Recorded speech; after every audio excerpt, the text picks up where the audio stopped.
Doutor, tá me ouvindo? Estou te ouvindo. Boa noite, tudo bem? Boa noite, tudo jóia. A senhora me ouve também? Sim, A imagem da doutora está aparecendo, mas está parada, está sem vídeo. deixa eu ver aqui se eu consigo voltar. Hoje a conexão aqui não tá colaborando muito.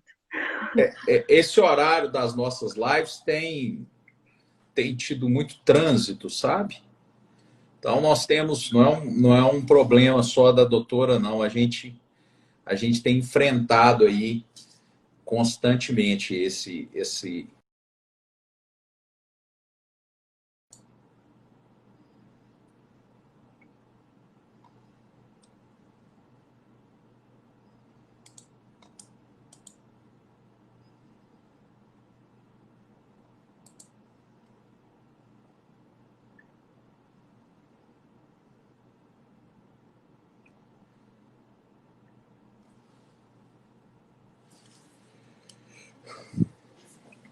Vamos tentar aqui de novo.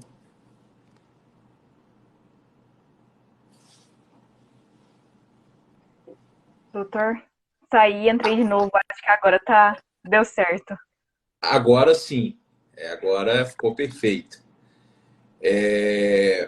Doutora Betânia, então, a senhora me vê e ouve bem também, né? Sim, Então tá bom. Pessoal, boa noite.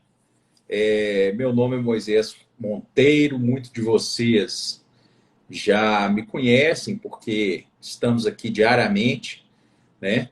E cumprindo as atribuições da ESA, o compromisso da ESA de qualificação da advocacia em todo o estado de Minas Gerais, mesmo diante desta pandemia que cria um estado de exceção e cria também a dificuldade da ESA de chegar até determinados locais. Aliás, determinados não, em todos os locais, na medida que nossas atividades presenciais estão suspensas por determinações óbvias da OMS, estaduais, enfim.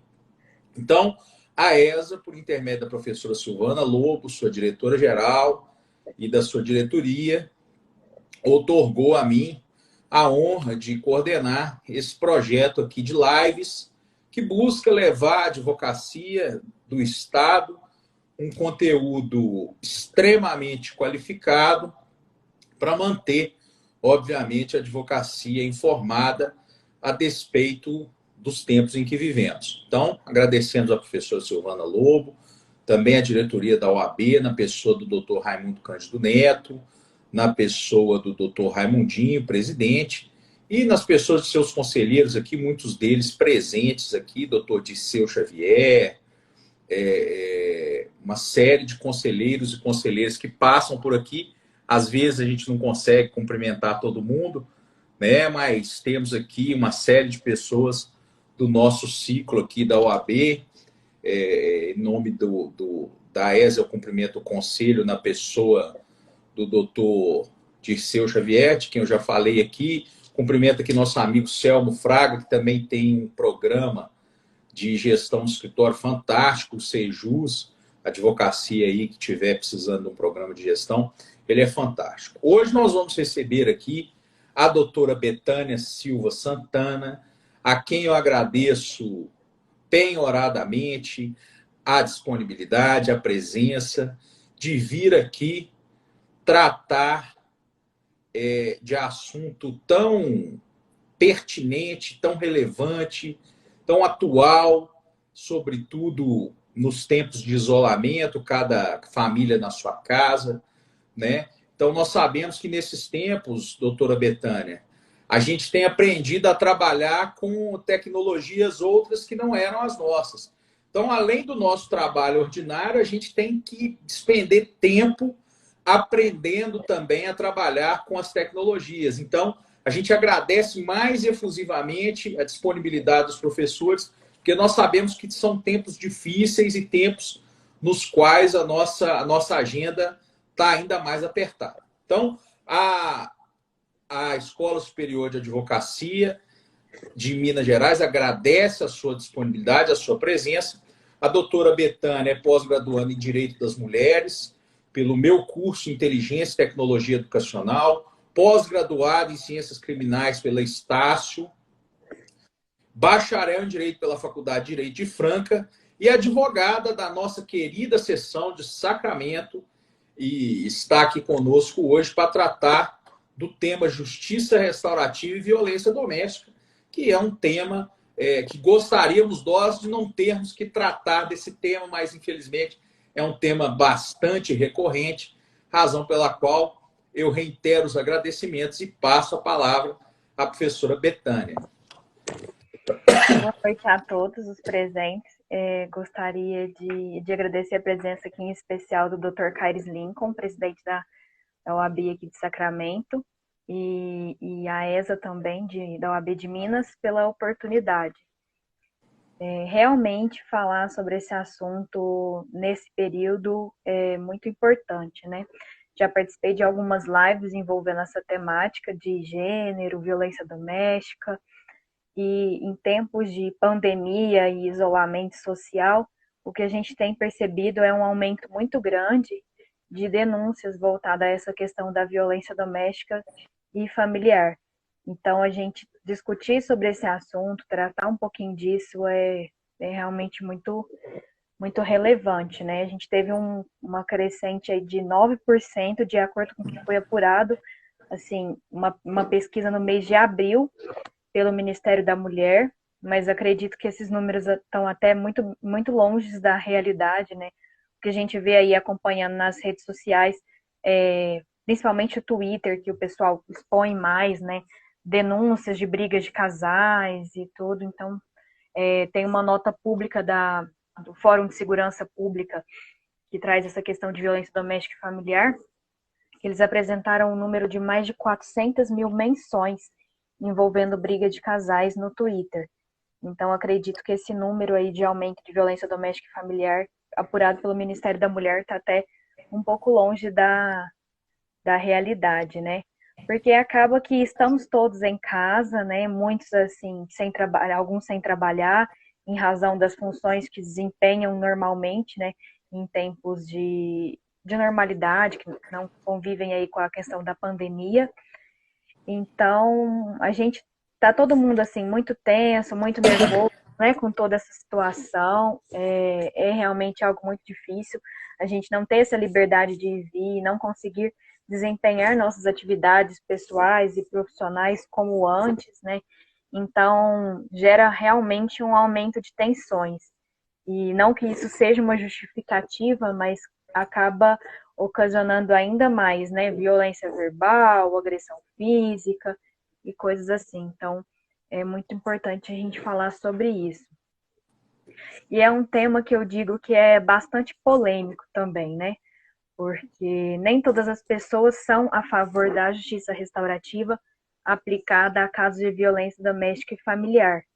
Porque quando ela surgiu no Brasil em meados de 2005, 2006, a aplicação foi voltada para atos infracionais, né? Adolescentes em conflito com a lei, principalmente nas varas de infância e juventude e também nas escolas, né? Nos conflitos escolares.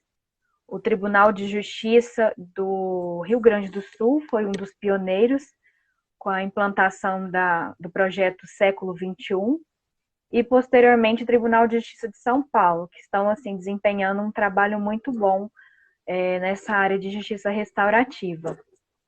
E tem sido assim bem recente, né? Essa possibilidade de aplicação da justiça restaurativa voltada aos casos de violência doméstica e familiar.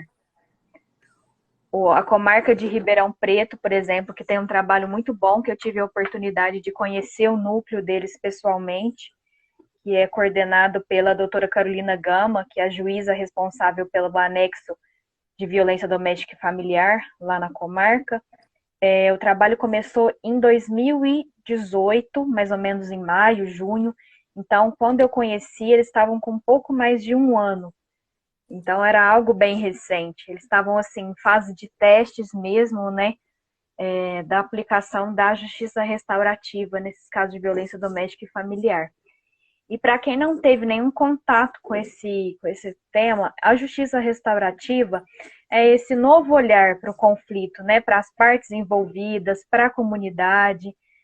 Tem um livro muito bom que eu indico para quem quiser ter esse primeiro contato com essa temática, justiça restaurativa, que é do Howard Zehr. A gente já tem tradução dele para o português, e o livro se chama Trocando Lentes. Então, a ideia que ele traz de justiça restaurativa é justamente essa, trocar as lentes, né? Esse novo olhar para o conflito. Então, com a aplicação da justiça restaurativa, ambas as partes podem expor os seus medos, o que levou ela a praticar aquele fato, né, aquele crime, no caso. Então, há uma maior possibilidade de fala tanto da vítima quanto do ofensor. Porque o que a gente vê no sistema de justiça tradicional é que a única oportunidade de fala, assim, realmente, né? Porque o agressor, ele tem possibilidade de apresentar a sua defesa prévia, mas o único momento que ele é realmente ouvido é no interrogatório, né? Na audiência de instrução e julgamento, e a vítima também é a única oportunidade que ela tem. E assim, tá tudo muito restrito a perguntas que são direcionadas pelo magistrado, pelo promotor, pelo advogado. Então, eles não têm oportunidade realmente de expor as suas dores, né? O que eles estão sentindo depois daquele conflito. Nem mesmo a comunidade que é envolvida, porque a justiça restaurativa ela também traz essa ideia, né? De chamar a comunidade que é envolvida no conflito, porque eles entendem que um conflito não é só a vítima e o ofensor, mas há toda uma comunidade indiretamente ligada àquele conflito. No caso da violência doméstica, ainda mais, né? Porque há filhos, há crianças e adolescentes, né? Que muitas vezes presenciam esses atos de violência. Há também os familiares da vítima, do ofensor. Então, todos eles, dentro da justiça restaurativa, são chamados a participar, né? Dessa conversa, desse diálogo, das práticas circulares. Da justiça restaurativa, ela trabalha com esses círculos restaurativos, essas práticas circulares. E dentro da violência doméstica e familiar, o que muitos juízes têm tomado cuidado dentro dos núcleos é de já não colocar logo de cara, né, a vítima e o ofensor. Ainda mais porque são casos muito dolorosos, né, é muito difícil, né, a vítima estar ali cara a cara com aquele que ele agrediu, seja verbalmente, fisicamente. Então, o que eles têm desenvolvido é fazer pré-círculos apenas com as vítimas, apenas com os ofensores, e depois de um determinado tempo, aí sim, colocar eles no mesmo círculo restaurativo, convidando essa comunidade envolvida para participar também dessa prática circular. Então, é muito importante a gente colocar isso. Até porque muitas pessoas que criticam, né, às vezes, a aplicação da justiça restaurativa nesses casos de violência doméstica e familiar, às vezes vê assim, já acham absurdo. Mas vamos colocar todo mundo no mesmo círculo para conversar? Não é bem assim, né? É todo um trabalho prévio, uma preparação para que os círculos aconteçam. E tratando de justiça restaurativa, tem uma resolução que a gente tem aí, né, do CNJ de 2016, resolução número 225, e ela fala especificamente sobre essa questão da justiça restaurativa aplicada aos casos de violência doméstica. No artigo 1º, parágrafo 2º, eu até trouxe aqui, ela fala exatamente assim: a aplicação de procedimento restaurativo pode ocorrer de forma alternativa ou concorrente com o processo convencional, devendo suas implicações serem consideradas caso a caso, à luz do correspondente sistema processual e objetivando sempre as melhores soluções para as partes envolvidas e a comunidade. Então, um medo também de quem critica a aplicação da JR aos casos de violência doméstica e familiar é a impunidade, né, do ofensor. Vai aplicar só a justiça restaurativa e pronto. Ele não vai ter não vai responder a uma ação penal, não vai ser aplicada uma pena. Então, esse parágrafo 2º traz essa possibilidade, né, de se aplicar ela de forma alternativa ou concorrente com o processo convencional. No caso de Ribeirão Preto, o que eles têm feito há uma análise da doutora Carolina Gama, caso a caso, do que ela acredita ser possível de ser encaminhado para o núcleo de justiça restaurativa. Então, ela apresenta essa possibilidade, as partes aceitam. Então, aqui é importante a gente destacar que é necessário que haja uma concordância de ambas as partes, tanto do ofensor, né, quanto da vítima, de que eles participem aí dos círculos restaurativos. Então, a partir do momento que eles aceitam, ela encaminha para o núcleo. E depois ali, que eles participam daqueles círculos restaurativos, tem vários profissionais que são envolvidos, né, nesse núcleo, assistente social, psicólogo. Então, eles vão elaborando relatórios, encaminhando sempre para o juízo. E depois disso, há uma sentença, porque dentro da prática circular, né, da justiça restaurativa, é celebrado um termo de acordo. Então, alguns compromissos ali são firmados entre as partes. E aí, essa sentença, dentro desse procedimento, é como se fosse uma sentença homologatória, né, desse termo de acordo, e ela extingue a ação penal. A sentença é bastante interessante, ela até me disponibilizou um modelo, a doutora Carolina, para um curso que eu ministrei recentemente na ESA da UAB de São Paulo, e ela coloca essa possibilidade de extinção, né, com base no Código de Processo Civil. É bastante interessante, né, porque a gente está tratando de uma ação penal, mas como não há essa possibilidade dentro do Código de Processo Penal, né, aplicando-se a justiça restaurativa fazer essa extinção do processo, então ela se baseia no Código de Processo Civil para extinguir o processo, porque ela entende que a partir do momento que houve a aplicação da justiça restaurativa, que foi celebrado esse acordo entre as partes, né, do agressor se comprometer a ser uma pessoa melhor, a não praticar aqueles atos novamente, há uma série de compromissos que são firmados ali, e depois há essa sentença homologatória de acordo. E é interessante porque não há uma obrigatoriedade, nada que impeça as vítimas de se manter ou não no relacionamento. Então, a gente está falando de uma restauração das partes envolvidas ali, mas uma restauração da relação ali de pessoa com pessoa, né, da forma de tratar o outro, de ter mais respeito no trato, né? Há toda uma mudança de paradigma, porque a gente vive numa sociedade machista, que a mulher ainda está conquistando seu espaço no mercado de trabalho, enfim. Então, a ideia é mesmo essa mudança de paradigma e há essa liberdade da vítima permanecer ou não no relacionamento. Então, a gente não está falando também da aplicação da JR com essa intenção, né, de que a vítima se mantenha no relacionamento, nada disso. É bem bacana. Professora, eu acho extremamente pertinente aduzir esse tipo de tema na medida que a sociedade como um todo ela precisa se repensar diariamente, né? E o exercício de reflexão ele tem nos vindo constantemente em face da pandemia, né? Muitas pessoas estão paradas, furtadas de praticar o seu normal do dia a dia, né? O que é uma coisa assim absolutamente normal, você sair de casa, trabalhar, abrir a porta do seu carro, ou ir para o ponto de ônibus, ou chamar um Uber ou um táxi e ir para o seu trabalho, sentar na sua sala, ou enfim, entrar na sua cozinha e de trabalho, né? Aquelas pessoas que trabalham, por exemplo, em restaurantes. E você hoje já não consegue mais exercer o seu normal. Então a sociedade ela está vendo que ela precisa se repensar. Algumas coisas que nós pensávamos há 3, 4 meses atrás que nunca iriam acontecer, elas estão acontecendo.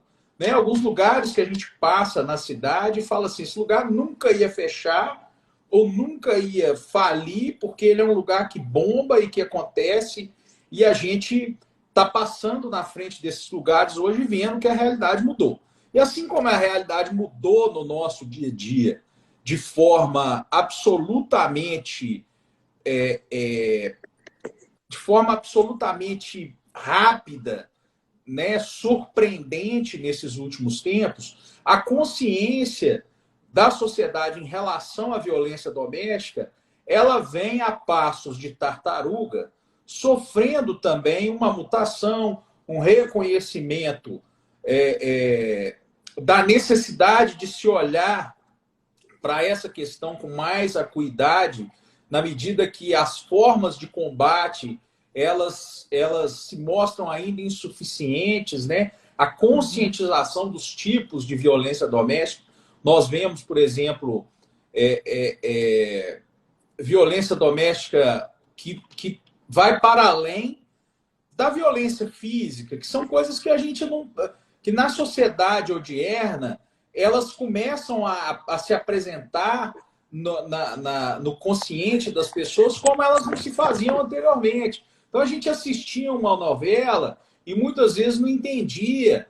E eu aqui adoro novela, mas não sou um defensor das ideologias ali e das formas como eles pregam, mas às vezes a gente via uma novela que deixava entender uma situação de lar e que a gente não entendia aquilo como violência doméstica, né? Que é o caso da violência psicológica, que é o caso da violência financeira, que são essa série de problemas que se apresentam que passavam arrepio do nosso filtro, né, em relação a essas questões. E essa justiça restaurativa, ela chega, óbvio que como uma novidade, porque a sociedade como um todo ela é revanchista, né? Eu penso que nós temos esse hábito entre nós de querer uma penalidade, de querer que as pessoas paguem pelo que elas fizeram, e muitas vezes nós não temos a consciência didática que a pena deve ter, né? Porque a gente trabalha na advocacia diariamente pugnando na justiça por penas didáticas. Olha, excelência, condena essa empresa a pagar um dano moral mais alto, a fim de que ela possa entender didaticamente que ela não pode fazer mais isso. E assim nos processos criminais, e assim nos processos empresariais, enfim. A didática, ela entra como uma forma de argumentação, mas ela não é introjetada na gente como um conceito de fato, uma ideologia que a gente carrega, de ressocializar, da necessidade de uma cadeia não só penalizar, como de ressocializar. A gente aprende isso na faculdade, mas a gente não conduz isso no nosso dia a dia como uma realidade nossa. Né? Pô, aquele preso tem que estar lá porque ele precisa aprender que ele não pode fazer isso mais. Não, a gente pensa, esse cara ele tem que estar lá e é isso aí. Então eu acho que o processo de entender o que está acontecendo nos ciclos, né? Entender por que existe, por que aquele cara praticou aquela violência, o que o levou a fazer, pode ser um meio didático de que ele não faça mais e um meio de entender alguma coisa que passe pela cabeça de demais pessoas que façam essa mesma prática. Então, eu acho que entender a justiça restaurativa, nada obstante eu, Moisés, ser um tanto leigo, né, conviver com isso mesmo por entendimento de uma novidade. Eu acho que passa pela mudança necessária de consciência que a sociedade deve aplicar da necessidade de ressocialização mesmo em todos os meios, né? Então, são umas considerações que eu achei prudente fazer. Vou passar a palavra para a professora novamente, não sem antes saudar nosso conselheiro da OAB aqui de Manhuaçu, doutor Fausto Gazel, que elogiou minha gravata. Eu, de vez em quando, eu uso uma gravata borboleta, a turma às vezes até vê no Instagram, e das lives é a primeira vez, mas enfim, porque hoje eu usei e acabei ficando no escritório. Mas, doutora, eu acho que a gente precisa explorar esse tema mais profundamente e, ao final, né, eu vou falar isso, mas precisamos explorar mais a professora também, com todo respeito, afinal de contas, é um tema que eu considero indispensável, por exemplo, a jovem advocacia, esse olhar mais reestruturante, né? De ressignificar as coisas e as penas e de entender todos os lados, ainda que um dos lados não nos pareça merecer entendimento, né? O que você colocou é muito interessante nessa questão da sociedade, né, de como a gente vê as coisas. Eu estou fazendo a pós, como você colocou, me especializando em direito das mulheres, né? É uma área que eu já venho estudado já tem algum tempo e surgiu a oportunidade de fazer esse curso, assim, ministrado por professoras brilhantes, né? Doutora Alice Bianchi, doutora Silvia Pimentel e várias outras professoras incríveis que estão à frente aí desse curso de pós-graduação. E na última aula que eu assisti, fiquei assim bastante assustada ao me deparar com o número de que 65,3% das pessoas acham que mulher que apanha gosta de apanhar. Então, assim, é muito triste a gente ver um número desse. Então, eu acho que é extremamente necessário e importante a gente falar cada vez mais sobre esses assuntos, né? Para a gente mudar essa mentalidade das pessoas, né? E no Brasil, a justiça restaurativa ela vem justamente com esse propósito mesmo, né? De apresentar uma alternativa ao sistema punitivo, ainda mais porque nós somos a terceira maior população carcerária do mundo. Daqui a pouco a gente está batendo aí quase 1 bilhão de presos, né? A gente já está com quase 800 mil. Então é um número muito alto. E a gente vê que a gente está aprendendo cada vez mais e a violência não está diminuindo. Então a gente precisa parar e repensar o que a gente está fazendo até aqui, né? Como a gente vem lidando com tudo isso, com a criminalidade, com a violência, porque se a gente continua aprendendo, e os crimes continuam acontecendo, a violência continua aí cada vez mais escancarada, alguma coisa está errado, né?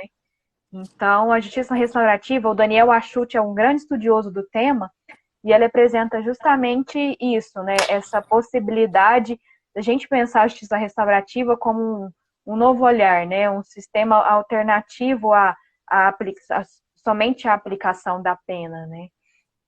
Porque quando a gente fala de violência doméstica e familiar, há todo um ciclo, há toda uma história por trás, e o que a gente vê, se a gente for analisar pelo lado da psicologia, é que a gente acaba repetindo certos comportamentos, né? Então, muitas vezes, esse ofensor, ele já foi vítima, ou ele já presenciou, por exemplo, o pai agredindo a mãe. Então, ele acaba adotando aquele tipo de comportamento, aquele modelo, como sendo algo normal, né? Eu falo isso por conta de algumas experiências práticas que eu já tive a oportunidade de fazer essa observação, de ter esse olhar. Então, é importante a gente entender isso, né? Mas quando eu coloquei lá no começo, que é um tema bastante polêmico, a gente tem um órgão, né, a CEDOL, que se reúne a cada 2 anos para conversar sobre esses temas que envolve violência contra as mulheres, né, um comitê de eliminação de violência contra as mulheres.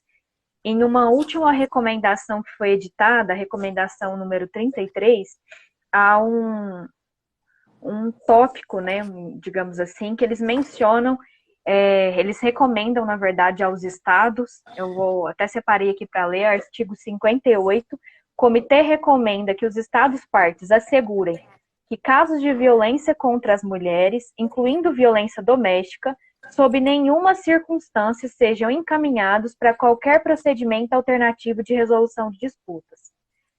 Então, eles colocam justamente isso.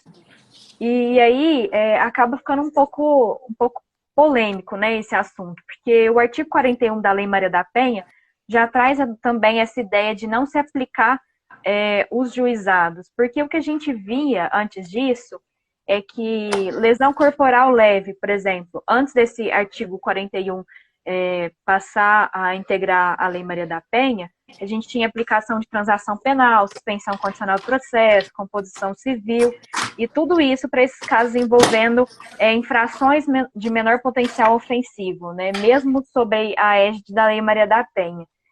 Então, esse artigo 41 e depois essa recomendação número 33 do tópico 58, que fala dessa possibilidade, dessa recomendação aos estados, né, de que não apliquem essas formas alternativas de resolução de conflitos, vem justamente com essa ideia, né, de penalizar o agressor, de não possibilitar essas novas formas.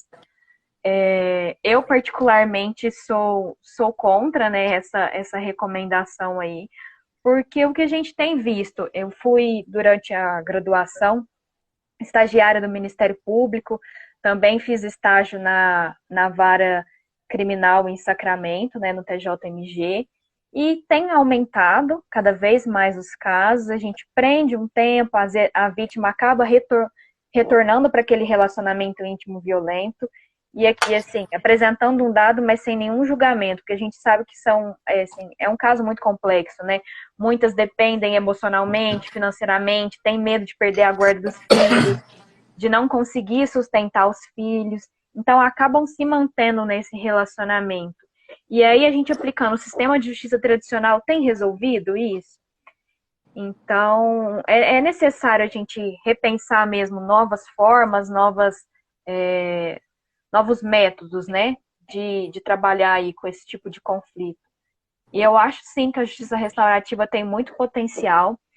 Aqui em Minas também a gente tem visto um trabalho fantástico dentro dessa área de justiça restaurativa, desenvolvido pela subseção judiciária, né, Justiça Federal de Uberaba. O doutor Osmani está na frente do núcleo de práticas restaurativas lá. Eles têm aplicado para alguns crimes, né, e aí lá tem a figura da vítima subrogada, que a gente chama porque muitos desses delitos não tem uma vítima em si, né, por exemplo, crimes contra o meio ambiente, coisas assim, que eles convidam alguém da sociedade para participar como vítima subrogada, e eles têm tido um resultado incrível também com a aplicação da JR nesses casos. Tive a oportunidade de participar de um evento organizado por eles há umas 2 semanas atrás e ouvir as experiências e tal. Então, tem sido bem, bem bacana esse trabalho desenvolvido por eles. Então, acho que é realmente necessário, importante a gente conhecer essa temática, né? Aprofundar os estudos e abrir a cabeça mesmo para esses novos métodos, né? Justiça restaurativa, direito sistêmico, mediação, conciliação, porque o sistema de justiça está abarrotado, o número de processos é muito grande e o sistema de justiça tradicional já não está dando conta mais de resolver e lidar com tudo isso. Então, é necessário realmente a gente se aprofundar nesses estudos, nessas temáticas.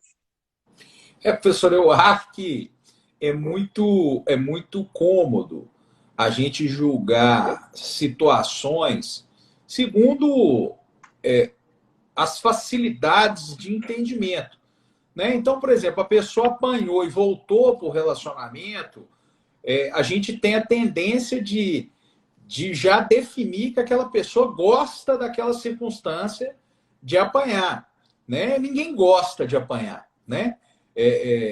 Essa pecha de gostar de apanhar, ela parece que ela vem eivada de um preconceito muito grande, né? A gente precisa, às vezes, entender o motivo, e a doutora apontou alguns motivos aí: dependência financeira, temores a propósito da criação dos filhos, temores relacionados ao futuro, né? Então, a gente tem a tendência de querer julgar e achar um motivo para tudo, né? Mas a gente esquece também que essas relações, elas são também relações de amor, de afeto, e que às vezes a gente não perde isso de um dia para o outro, ou porque apanhou, ou porque bateu. Se fosse assim, casais normais do dia a dia, eles se separariam a partir de qualquer briga. A gente sabe que é normal que os casais briguem e se discutam e se desentendam. Obviamente que a linha do normal, ela passa pela ausência de agressão, mas a gente não tem o hábito de tentar refletir conosco mesmo que as pessoas têm a capacidade de perdoar por si próprias, elas têm a capacidade de querer ver no outro uma pessoa melhor e conseguir viver com aquela pessoa desde que ela melhore, né? Então, isso é uma sensação que nos acomete de previsão e de buscar elementos factíveis e essenciais para justificar tudo, quando, na verdade, muita coisa não tem justificativa. E talvez a justiça restaurativa ela passe por entender essas questões. Ela passe por entender, por exemplo, uma mulher que quer deixar de ter uma medida protetiva, por exemplo, de distância, porque ela ama o agressor. E ela não ama o agressor porque ele é agressor, não. Ela ama o agressor porque, antes de ser um agressor, ele é um sujeito destinatário de sentimentos. Ele foi um marido, ele foi uma pessoa que construiu uma história.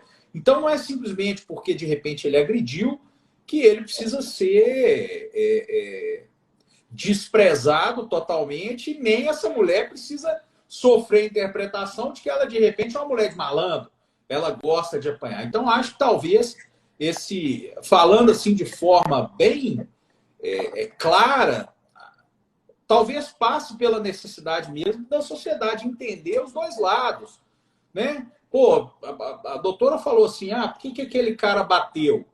Porque, de repente, para ele aquilo era normal. Ele foi criado com um pai num sistema patriarcal, arcaico, que bateu na mãe a vida inteira e a mãe aceitou aquilo a vida inteira.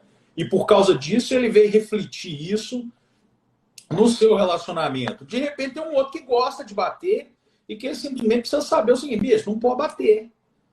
Né? Igual a gente faz, às vezes, com criança. Cara, não pode bater. Você guarda a mulher, gosta. Ela gosta de você também. Você vai bater por causa de quê? Né? Então, porque você bateu, você vai cumprir essa pena aqui, mas nós estamos entendendo qual que é o seu motivo e vamos, de repente, te dar uma nova oportunidade. É lógico que a gente está falando isso aqui, eu, pelo menos, não sendo, repito, um conhecedor profundo da temática, mas me simpatizando muito com uma nova forma de repente, buscar entendimento do ser humano como destinatário de penas, mas também como um sujeito envolvido numa sociedade que viola regras constantemente. Quem nunca violou uma regra, né? É óbvio que a violência doméstica ela não é uma simples regra a ser violada.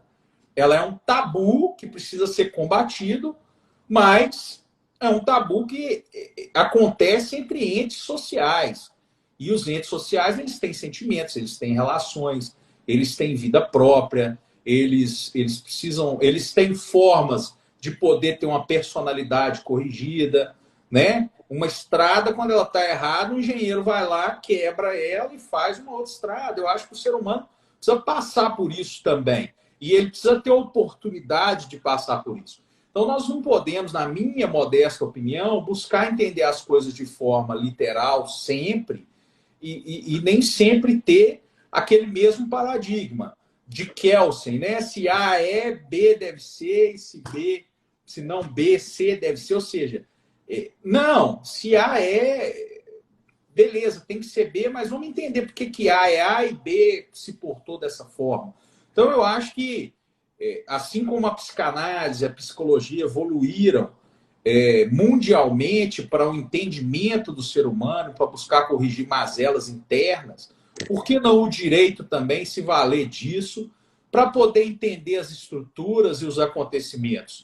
Isso não é uma forma de diminuir o potencial ofensivo do que aconteceu. Isso é uma forma de diminuir a quantidade de ofensas a partir do tratamento da questão em si. Eu imagino que seja isso, né? Por exemplo, quando a gente discute violência, segurança pública, não tem como discutir segurança pública sem olhar lá no começo, na base escolar, na educação infantil, entendeu? Porque corrigir o cara aqui, beleza, tem que corrigir, mas não dá para a gente tentar mudar o rumo dessa curva lá atrás.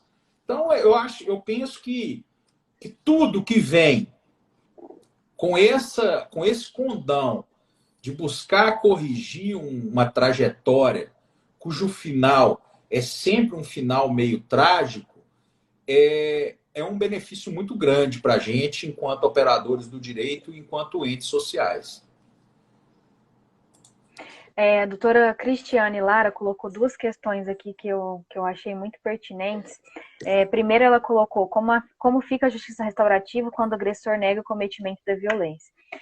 Doutora, como nesse caso é preciso que as duas partes consintam, né, em participar aí do círculo restaurativo, dentro desse trabalho que é desenvolvido pelos núcleos e práticas restaurativas, nesse caso, a partir do momento que o agressor aceita, né, ele está, de certa forma, admitindo que ele praticou, né, a violência doméstica e familiar ali.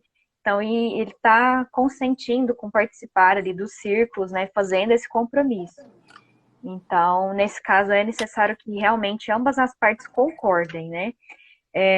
No curso que eu ministrei recentemente, que eu comentei com vocês anteriormente, algo que foi muito questionado e colocado foi sobre essa questão do agressor aceitar, né?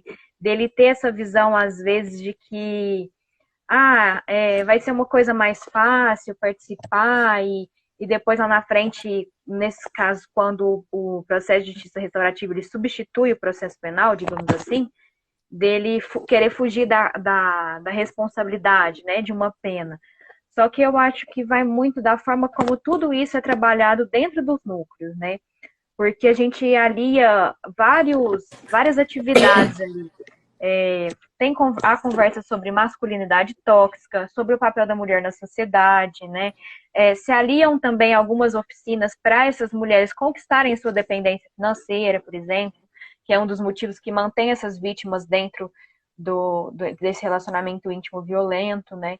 Então, tudo isso é muito importante para a gente lidar com esse conflito de uma outra forma, né? E a outra questão que ela colocou aqui foi sobre o boletim de ocorrência virtual.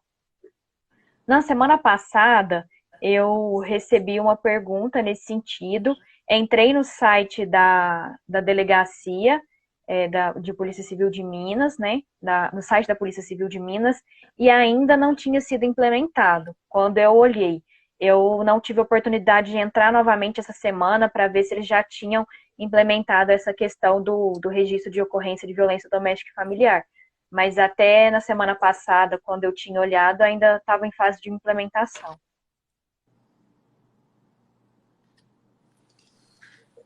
Entendi. Professora, com relação aos resultados da justiça restaurativa, o que a gente tem de palpável já em termos de recuperação de pessoas, vamos dizer assim, ou de aplicação didática na vida de casais enfim, de famílias?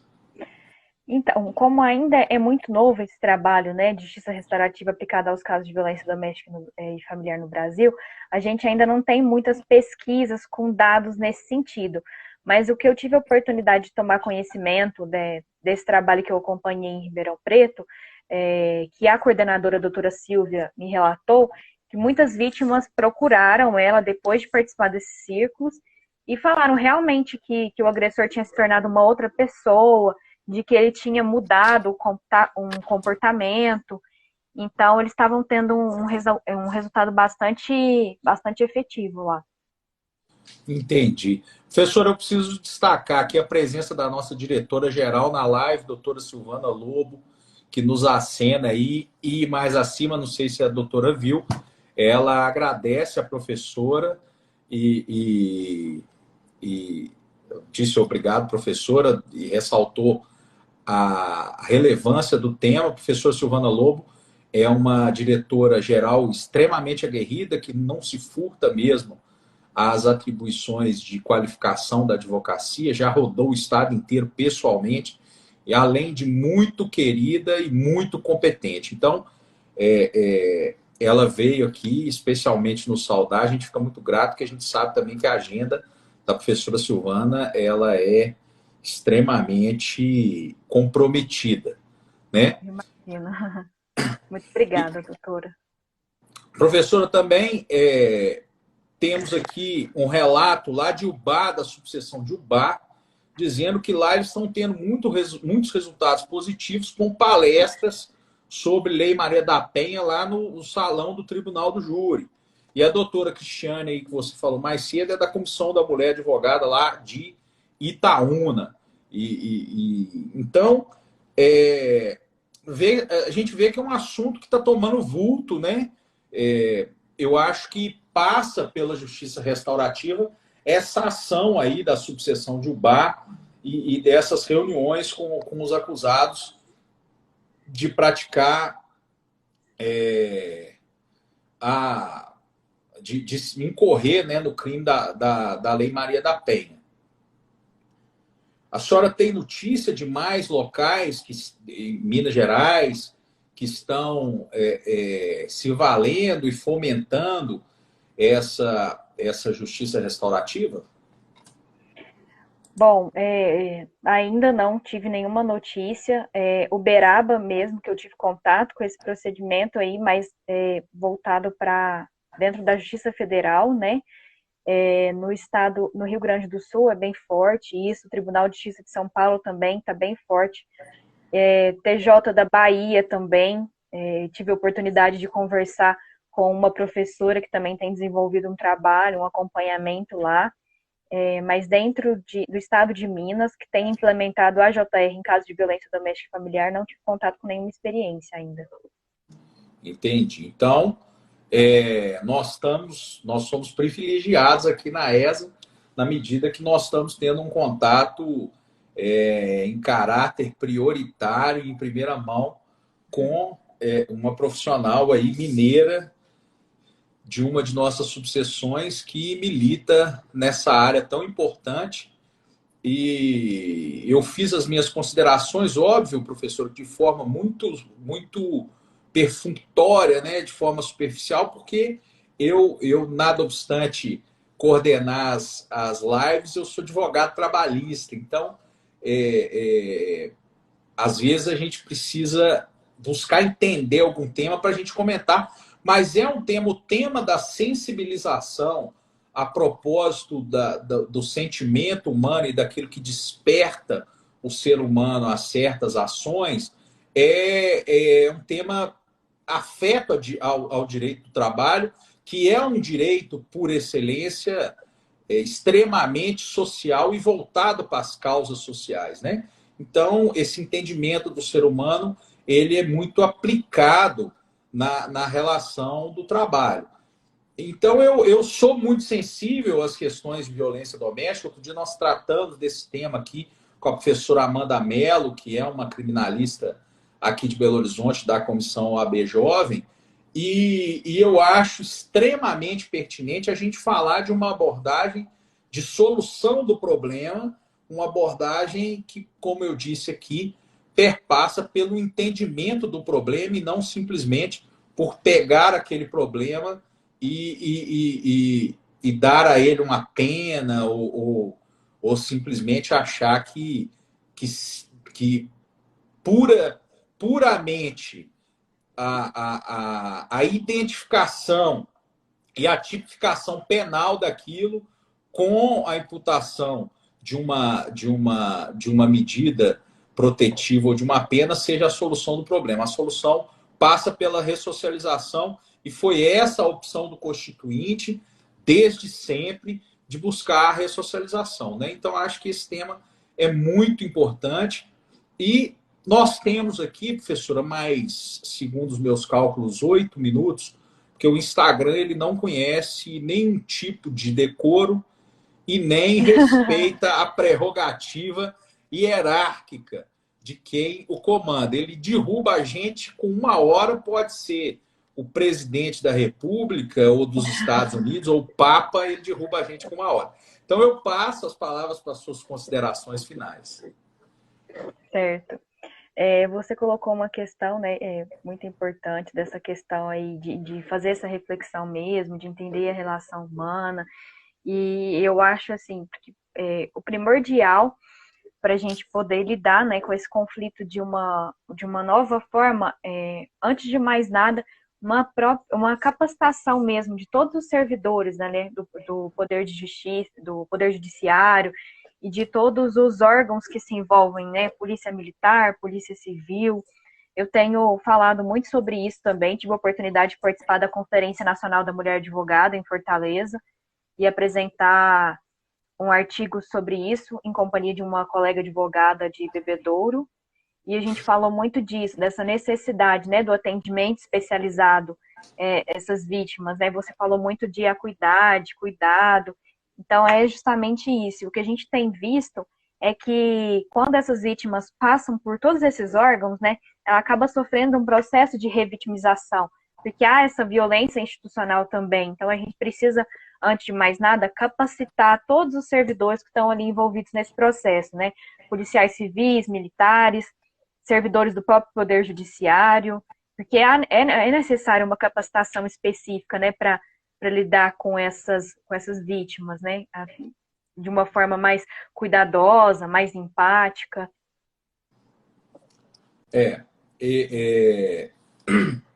Eu, eu valorizo demais, professora, essa iniciativa, porque nem sempre desbravar um campo novo aliás, sempre é uma atividade muito difícil desbravar um campo novo. Certamente,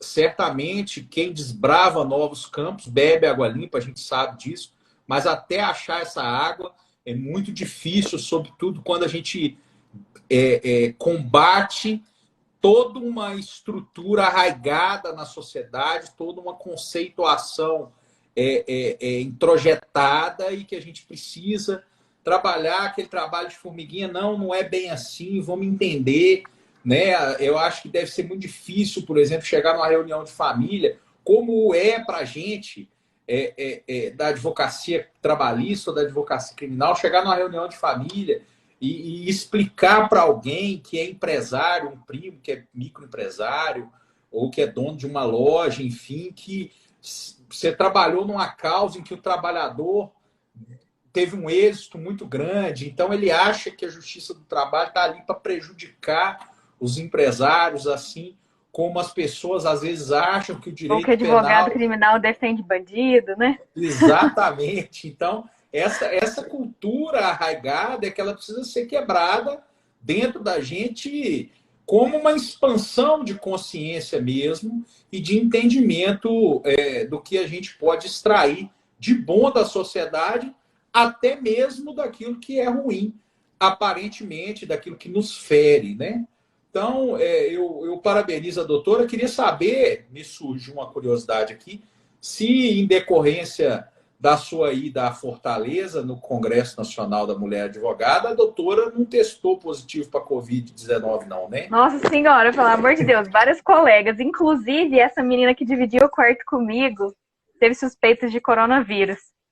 Mas eu não tive não, graças a Deus, mas soube de vários colegas, inclusive me parece que uma colega de Minas, né, advogada, acabou contraindo aí o vírus. Ó, no Brasil foram várias. Eu tive amigas da turma da Jovem Advocacia Antiga que ficaram de quarentena durante muito tempo. A doutora Cléa Carpe, que é a nossa medalha Rui Barbosa no Conselho Federal, já conselheira federal há muitos anos, uma mulher de muita fibra. Talvez você a tenha conhecido lá. Doutora Cléa Carpe é uma referência nacional da advocacia. Ela contraiu já, me parece, com mais de 75 ou 80 anos, ela contraiu o Covid e venceu o Covid bravamente. Mas foi só uma pergunta, assim, porque realmente esse tema hoje se nos desperta, né? Mas, Teve uma doutora, notícia também que foi vinculada, né, que foi veiculada com essa questão da conferência e vários colegas terem contraído o vírus.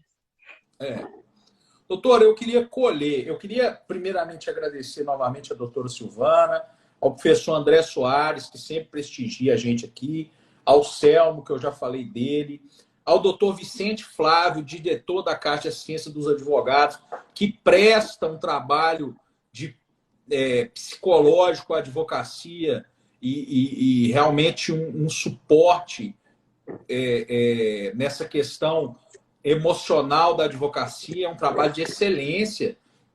E talvez a Caixa de Assistência seja um ponto de partida também para a gente buscar tratar desse tema num outro momento, porque já faz um trabalho mais voltado para a advocacia, mais ligado a questões emocionais e a questões psicológicas também. Então, o doutor Vicente Flávio esteve aqui sempre presente e a Caixa tem um trabalho incansável. Doutora Isa Moraes, eu já falei. E, professora, por fim, é só reiterar os agradecimentos, colher da professora o compromisso de voltar a fazer uma live tratando desse tema ou de outros temas afetos e de estar com a gente aqui de mãos dadas na ESA. A ESA está de portas abertas sempre para tratar de temas cuja a proposta é o ecoar de uma sociedade mais justa e mais equânime, né? Então, eu colho com a doutora, espero aí ver uma concordância e estar conosco Claro. novamente. Será um prazer. O prazer é todo nosso. Peço desculpas se eventualmente as minhas intervenções fogem um pouco o tema ou são um tanto, como é que eu posso dizer, impertinentes, mas acho que a live ela tem interação e essas coisas acabam fazendo parte, né? Não, foram muito pertinentes as suas colocações. Agradeço mais uma vez o convite e a oportunidade. Vai ser um prazer voltar novamente e participar de outros projetos aí na ESA. Muito obrigada. Tá, joia, professora. Muito obrigado, então. Que Deus abençoe aí sua família e seus queridos nesse período de enfrentamento dessa situação estranha. Assim como eu desejo, agradeço a presença de todas e todos aqui hoje. Foi muito importante o tema, a turma interagiu muito aqui, muita gente comentando. Então, eu agradeço a presença de todas e todos, porque vocês são o nosso combustível para permanecer trabalhando aqui em nome da Escola Superior de Advocacia e da OAB de Minas Gerais, pela qualificação, pela inspiração e pelo ensino continuado da advocacia, que, assim como o direito, se movimenta permanentemente, né? Então, eu tenho dito que a Bíblia fala que o choro pode durar uma noite, mas a alegria vem de manhã. Já já amanhece, acaba esse Covid, a gente volta a se encontrar, volta a sorrir, mas por enquanto ficamos aqui, cada um no seu cantinho, buscando combater essa guerra necessária aí. Então, agradeço a todas e todos e desejo que Deus abençoe penhoradamente as famílias de cada uma e de cada um de vocês. Forte abraço, boa noite, professora, fica com Deus. Forte abraço para você também, tudo de bom. E mando o nosso abraço para a subseção de Sacramento e para o nosso presidente, que eu tive o prazer de falar por WhatsApp aqui alguns dias atrás. Muito obrigada. Tchau, tchau. Fica com Deus. Tchau, tchau.